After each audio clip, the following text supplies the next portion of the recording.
Then I went to Rinkeby. And this is a no-go zone in nowhere near how bad Chaz was. When I went to Sweden, they loved it. When I first arrived, I met with this Green Party politician who's like a liberal. And I said, tell me what's going on in this country. And he laid out his case. They loved it. Huffington Post said, Tim Pool does a great report. And then, because I was doing journalism, I said, now let's go to these areas they say are bad. And boy, did they lose their mind when I went to Rinkeby. They had no problem when I went to Rosengard, where I saw a bunch of beautiful apartments. There were many Muslims. People were waving and smiling. I went to the grocery store. I bought food. I feared nothing. I went to an apartment, met a young couple, and I said, this apartment is better than most apartments in Chicago. And they were all laughing, saying, you see, all this is overblown. Then I went to Rinkeby. And this is a no-go zone in nowhere near how bad Chaz was. But this is the extreme moment. What happened was Somali migrants, refugees came into the country in the 90s. They had kids. Those kids were born in these enclaves. When they all started moving to the country, they moved to this one area called Rinkeby, which is a shopping center and neighborhood. And it became dominant by Somali refugees. They had kids. Those kids were born in Sweden. They are Swedish, but they are called immigrants by white Swedish people because they're not white Swedes. And Swedish people are extremely racist. Maybe racist isn't the right word, but they're xenophobic. I don't know if I like that word. Let me just put it this way. They're ethnocentric. No, they're extremely prejudiced against anybody who is not a native-born white Swede who speaks their language perfectly. So if you are like the encounter that I had with a lot of people who were dual citizens, whose parents were Swedish and then they moved there later, what I found was a lot of people being like, it's really hard for me here because I have an American accent when I speak Swedish, so they don't hire me, they don't want me around, they talk down to me. So what happens then is Rinkeby, these young men who are Somali grow up in a society that treats them like others, but they have no home in Somalia. When you go there, nothing happens. If you go there and you're filming, for instance, there's kind of panic because you're a white person. This is what happened to us, coming with a camera, coming into their neighborhood, and they view themselves as not attached to the state because the police are white people who treat them like they're not Swedish. So they've just formed an isolated enclave, which acts as its own internal state.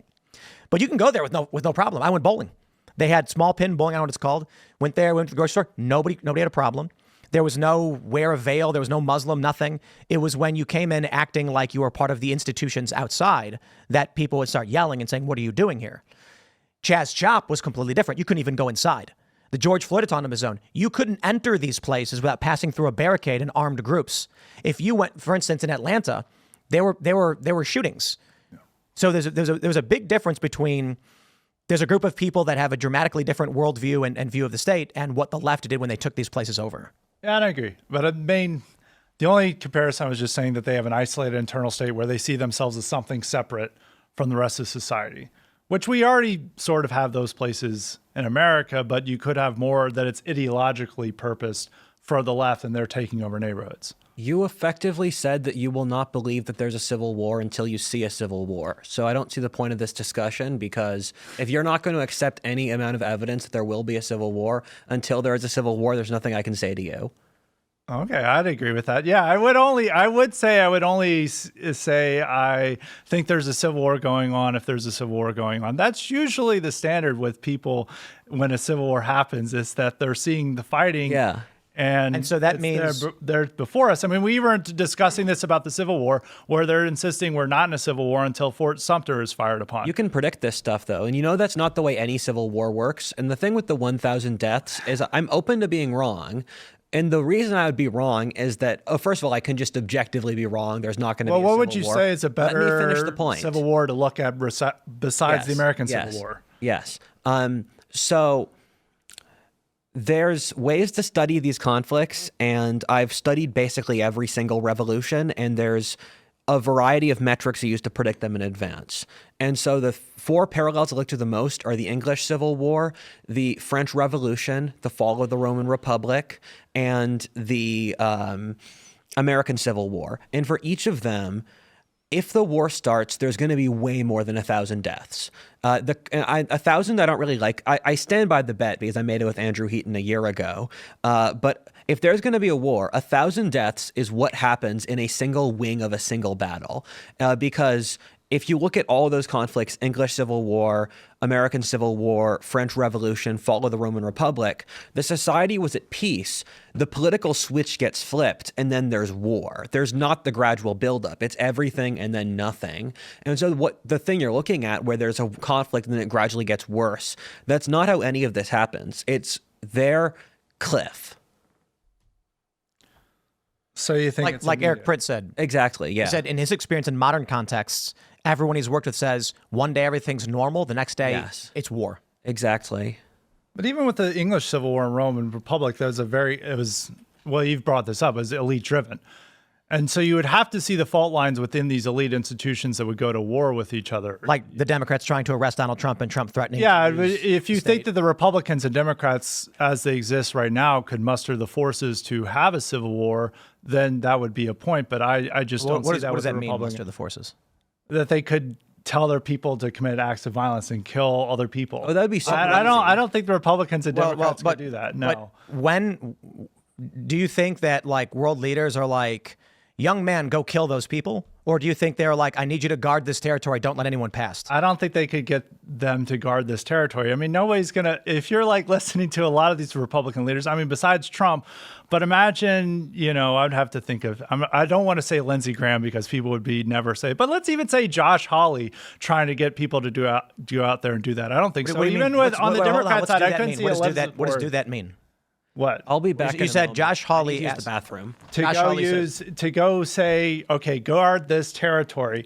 We need you. Here's a gun. Guard this territory. I don't think they could get their followers to quite do Why would that. it be Josh Hawley? When does he in command? I'm just saying this is a hypothetical. Republican leader. But it's also it's a nonsensical one that has nothing to do with military.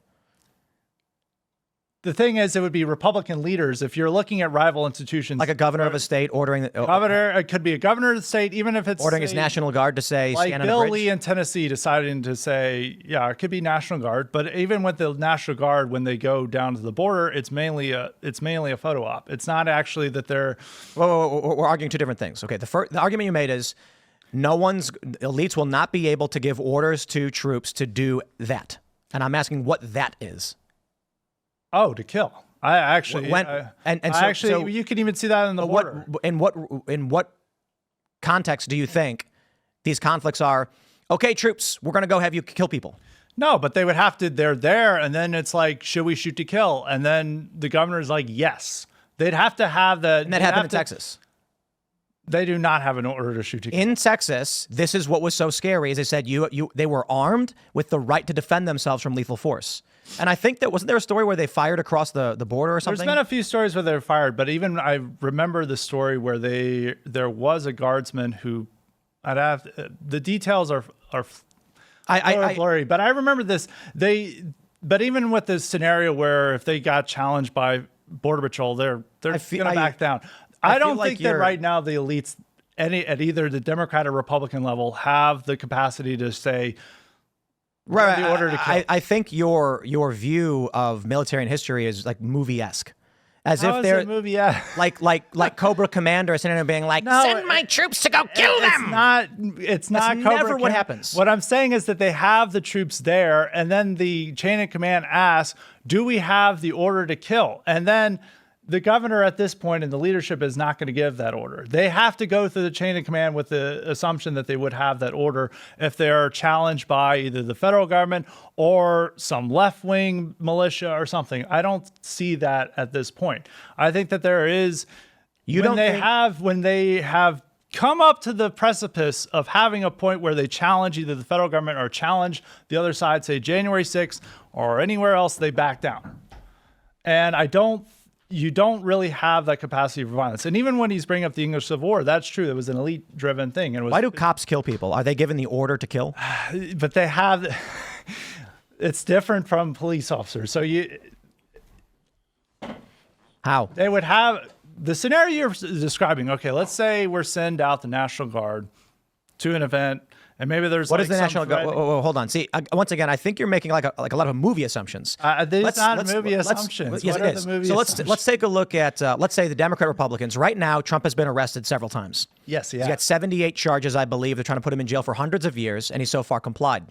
What happens if Trump wins the presidency, and then the state of New York says, "Not, you're going to jail. New York has determined you've committed, Bragg says you've committed these crimes. You are being sentenced. The sentencing is delayed. And at the federal level, Trump says, I'm not going to jail. And Secret Service says, whatever you say, Commander-in-Chief. Yeah. And then they say, then we are going to send authorities to arrest you, and we're going to file that. Do you think that the federal government would allow New York state authorities to enter any other jurisdiction? Absolutely not. Federal authority trumps state authority, so they would just tell them pound sand. Right. So then there would be no constitutional battle. What would Trump ever? What would happen? Would Trump go to New York? No. Or he could go. No. He could go to New York because he's like, I'm the head of the state. You're not challenging me, the head of the state. He would even. They've had those battles over whether the president represents the Constitution. He's the constitutional order, and federal authority trumps state authority here. He could go. He could go to New York and tell them to try that. And New York is going to back down in that scenario. They're not going to try to arrest the president because they know how that's going to look on the world stage. They're not going to want to have China, Russia look at a random state arresting the president for paying a porn star. They're not going to have that threat to the federal order. So first, the several things brought up here is when you said they would not do that. We have to consider what the law enforcement apparatus that exists in this country is. It ranges from there's a wide range of components of force. You have sheriffs and deputies, you have marshals, you have federal authorities. So the question is, if Donald Trump, the Democrats and the Republicans are currently at odds, they're trying to put Trump in prison. There is a constitutional crisis right now that Trump is actually convicted and has not yet faced sentencing, and it's now looking like he's going to win in 11 days. Yeah. The polls and betting odds are such that Trump may actually do so well on election day that we don't need 6 days. They may swamp the vote. New York is not going to just announce they're getting rid of these criminal charges. They will still sentence him. I don't know what happens after that. I agree you're likely right that New York's not going to send troops or anybody to go arrest Donald Trump. Just delay sentencing. But the issue is not that New York or that Democrats or Republicans are going to say, I hereby declare, send in the troops, kill people. That's nonsense. What happens more likely is that jurisdictions controlled by the federal government will say, we are going to follow the rules and the chain of command, and jurisdictions controlled by Democrats with their authority, National Guard, police, or otherwise, will say we're going to follow the orders of our leadership. There's not likely to be a scenario, or I should say, there is likely to be many scenarios in which the federal government may try to instruct local authorities who say, we don't answer to you. We answer to the governor, not to the federal government. States are sovereign. In which case, if New York says there is absolutely a potential where New York says Trump has been convicted and must go to jail. He cannot pardon himself at the state level. And then California and Illinois and Washington and Oregon say, if Donald Trump sets foot in our states, we will enforce the law. It's not personal. It's not that we hate Donald Trump. It's that the law applies to everyone and no one is above the law. And he's been convicted before he was president. Getting elected does not change the fact that he has to go to jail.